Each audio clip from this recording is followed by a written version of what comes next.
Comic Book Savant, episode 470.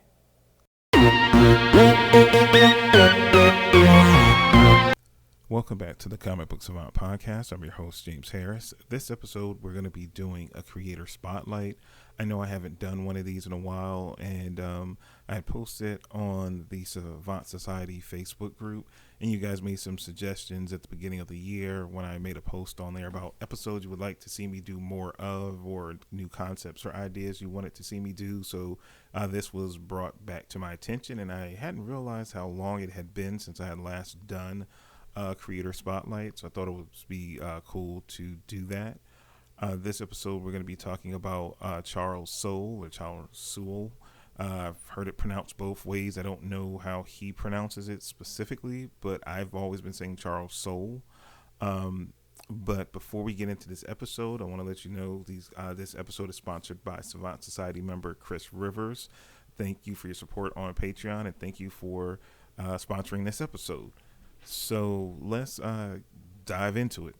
I went back and I love doing these episodes, and I've always been a person that has always, or I've tried to talk about through my personal journey over the years of doing the show, where after I started finding and trying different writers and had new and upcoming writers, coming to the comic book industry, sometimes from different, avenues such as novels or TV or movies into writing comics. If I found a writer that I liked or I clicked with, I went back to try to see what other works that they had done different places before they were known to me, to look at their history. So it's awesome to do these creator spotlight episodes where I can take a writer or artist, primarily, and look back at their history and talk about some of their most notable works and kind of bring those to you as discovering some things for myself and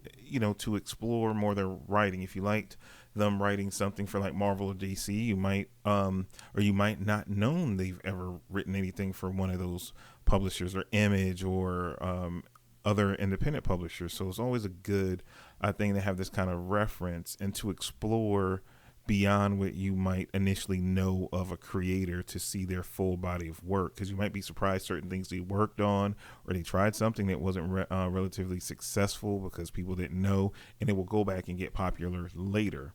So with that being said, I'll just start with Charles Soule's work. When he first entered in, he did some work for Image going all the way back to 2010. So Charles Soule has been around for, in the industry proper for around about 10 years now. And I was surprised to find out in doing the research for this episode how much work he has amassed. And I don't have everything he's ever written here. You can easily search on Wikipedia and different places online where you can get like a long list of every single thing. I try to keep it to more substantial work that he's done, like runs that were like 10 issues or more, type things that I knew that were collected that you can go back and pick up if it so interests you based on me doing this episode. So first I'm going to start with Image, because this is around the point he really started his career. He did a series called 27, which was a 4-issue limited series that he did. It's collected in a trade, if I remember correctly, it's 27 set 1. And then he followed that up in 2011 with a sequel, which was 27, the second set. Also, he currently has 2 series that he has currently going over at Image. He has Curse Words, which ran from 2017 to current day, and Undiscovered Country, which I think I picked up the first issue of Undiscovered Country. I think that's a collaboration with him, Scott Snyder, and some other big name creatives from the comic world that's coming together on that book. I heard a lot of buzz about it. I think I picked up the first issue of it, but I haven't read it yet.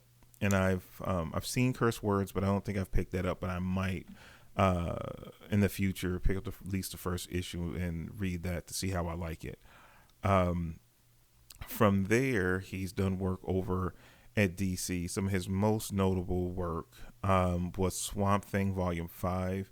He did issues 19 through 40. So he had a roughly around a 2-year run on Swamp Thing. I've read bits and pieces of it here and there. I enjoyed it. He also wrote Red Lanterns issues 21 through 37, which he wrote through 2013 to 2014. And he also wrote Superman Wonder Woman issues 1 through 12, and that was from 2013 to 2014. He's done, again, and this is not every single thing he did with a particular company. This is just some of the more notable things, because then it would go on and on.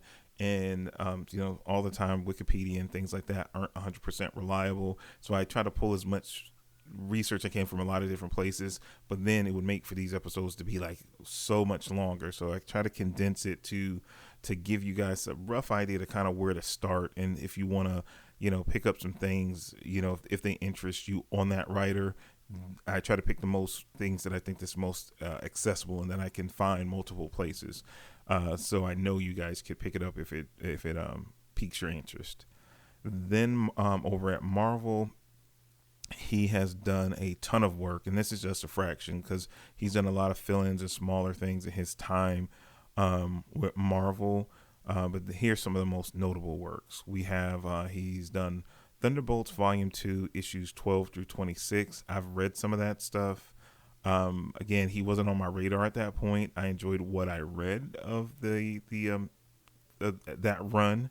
Again, it wasn't a super long run, but again, it was, he was on that book for roughly a year, and he did about 14 or so issues. All of this stuff, for the most part, that I'm listing out has been collected in some form of trade or collection. He also did She-Hulk Volume 3, issues 1 through 12. I need to pick that up. It's something I do want to check into before the She-Hulk Disney Plus show comes out. So I'm really, I missed out the last time it was a sale on Comixology to pick that up. They had a complete 12-issue collection, and I thought the sale was longer than what it was, and when I went back to purchase it, it was gone. So I haven't been able to pick that up. He did Inhuman. That was 2014 to 2015. He did issues 1 through 14. He did the Death of Wolverine limited series 4-issue run back in 2014. He also did Death of Wolverine, the Weapon X program, which was a 5-issue mini from 2014 to 2015.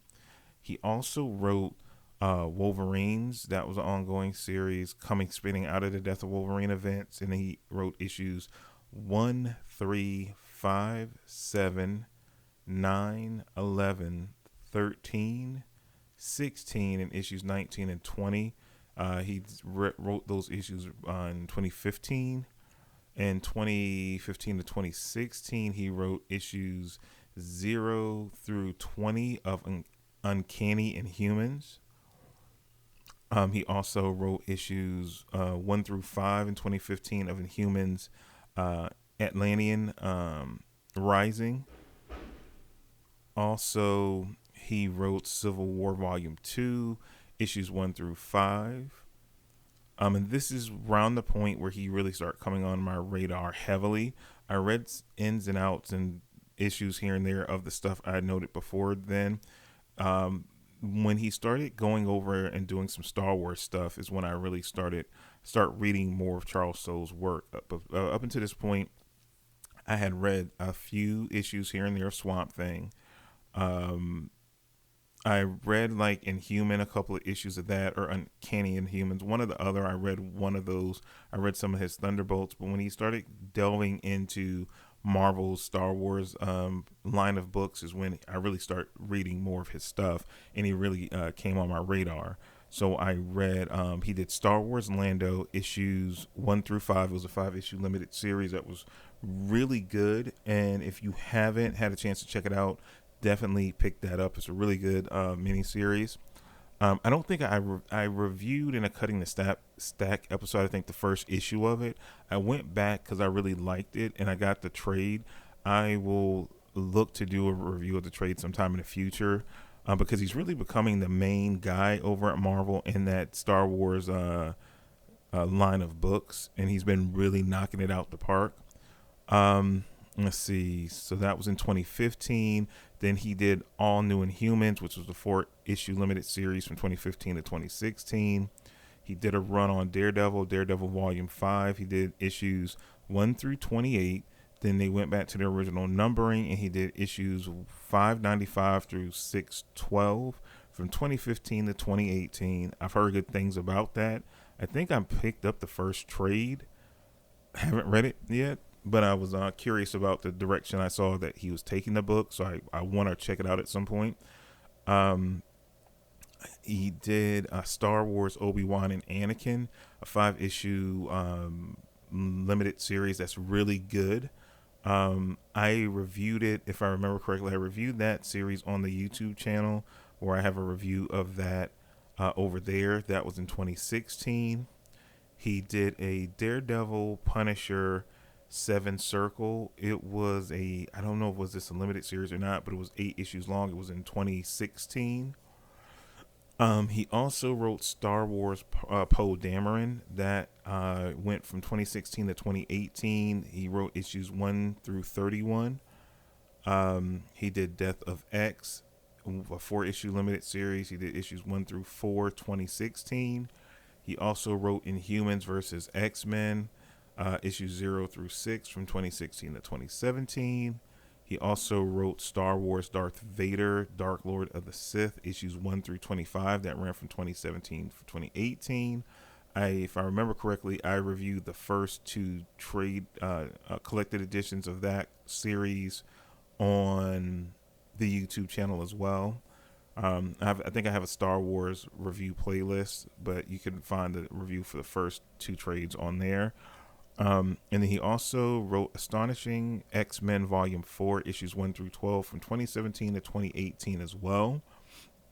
And also he did work for Oni Press. He did a series called Letter 44, issues 1 through 35.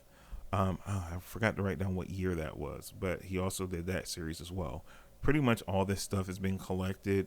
And this other stuff that I left out, he's currently, if I remember correctly, he's writing the new Star Wars ongoing. They just restarted the book. They ended the original series that I think covered post Star Wars into Empire Strikes Back. This series picks up after Empire Strikes Back, leading into Return of the Jedi is the time period that they're circling around for that book. Let me double check. I'm pretty sure he's the one writing it. I haven't picked up the issues yet, but something that I definitely want to check out. I still have to finish reading the first one. I have all except for the last trade of the first series they did. Yeah, he is actually writing it. So waiting until a sale comes around, and I'm going to pick up the first run of issues. I think they're coming out bi-weekly, so I think they're close to having a first trade out for this soon. I think issue 3 or 4 is going to be out soon. So in the next month or so, we should have a collected edition, and I'll probably will pick that up and just pick it up via trade digitally. So again, he has a lot of work, and this is not every single thing, but he's done a good run of work across the board. Again, he wasn't necessarily on my radar. I had heard the name thrown around back when he was like really kind of making a name for himself over at DC. He really came on my radar more so. Like I said, I read some of the Thunderbolt stuff because I was always a fan of the Thunderbolt series, but then they had a lot of creative shuffling going on. So like I read it, I didn't hate it, but it was kind of one of those things where it was like I read it and then I just moved on.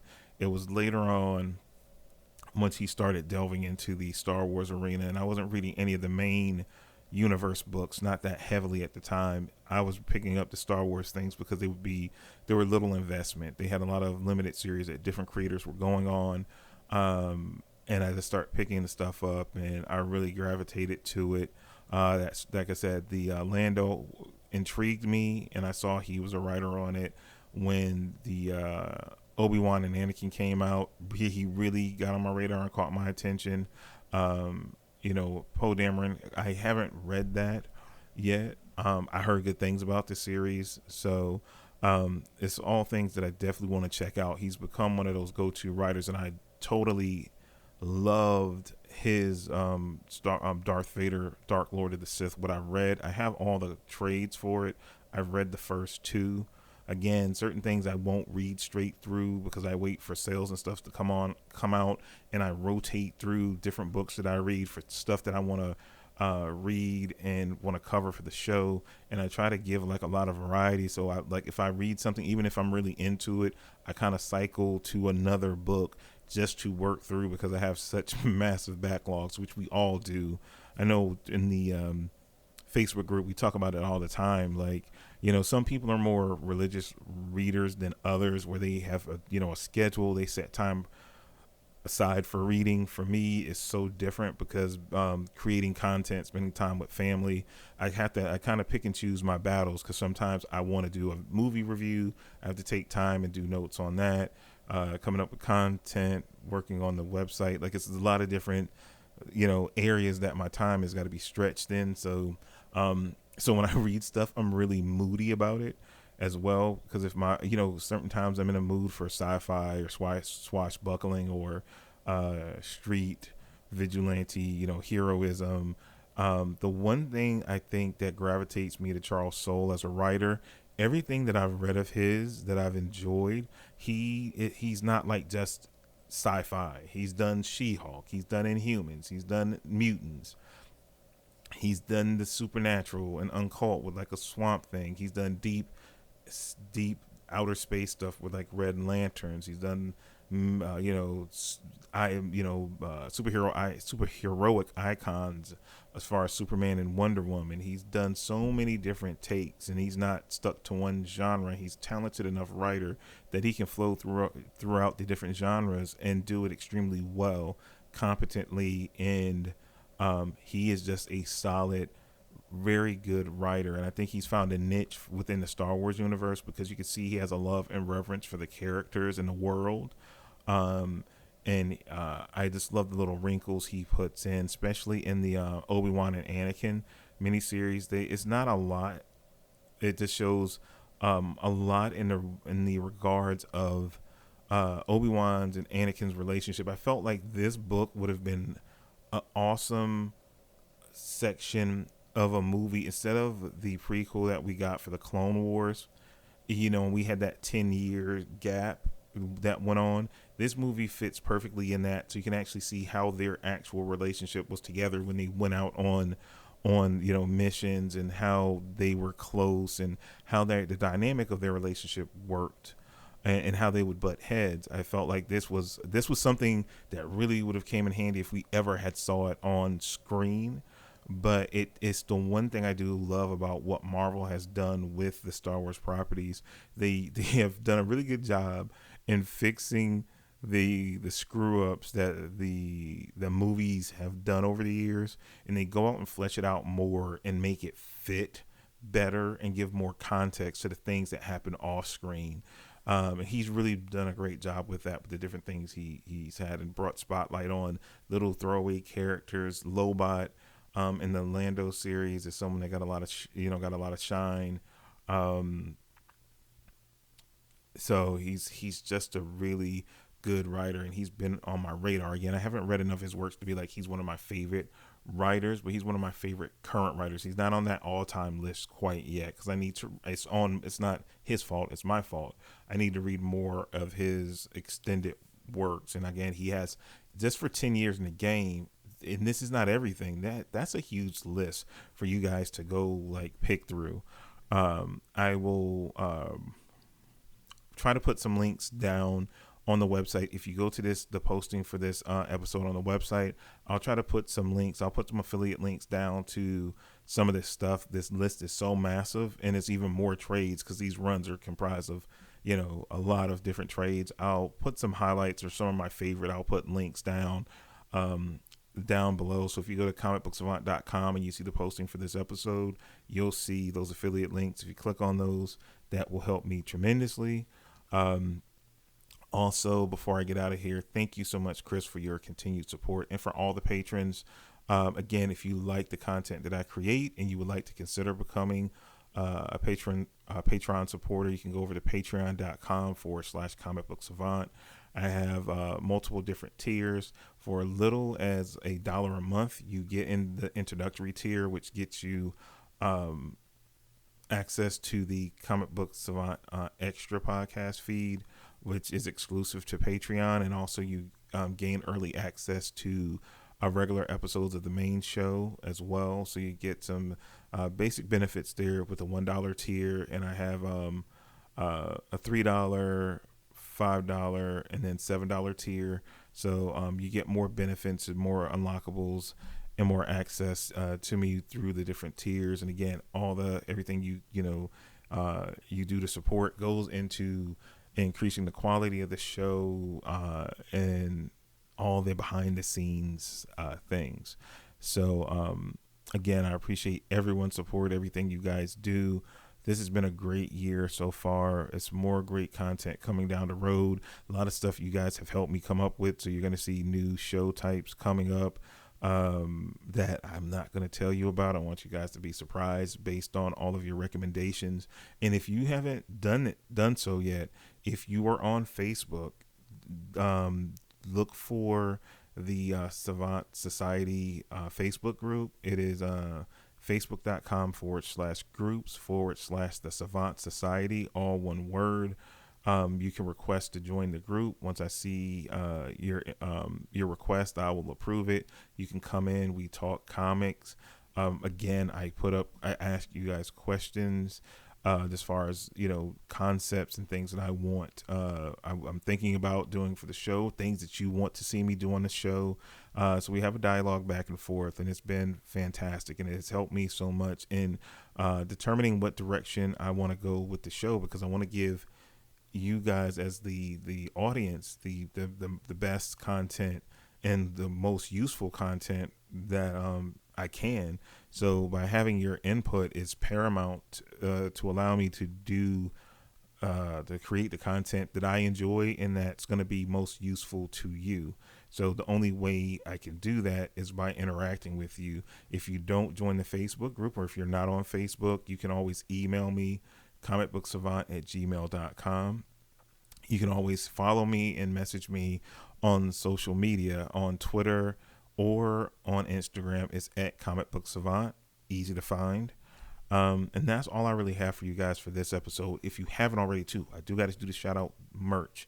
If you go to comicbooksavant.com and you click on the store link up in the top navigation, or if you're on your phone, it's in the drop down bar. You find the link for store. You click on the store. It takes you over to the Teespring store. We have I think 4 t-shirt designs total, 3 new t-shirt designs that came out a couple of months ago now. Also stickers. You can get coffee mugs. More. I'm working on more stuff, so more newer designs will be coming. It's hoodies on there as well. So it'll be more merchandise coming when I have time to really sit down and do some more stuff. I'll have some coming probably. As we get closer to the warmer weather, I'll try to come up with something cool for summer, some summer merchandise, do a second wave, I guess, of designs. So that should be coming. But that's all I have for you guys for this episode. Again, thank you so much for all your support and everything you do. Thank you for listening. You guys stay safe. Have a good week. And until next time, take care.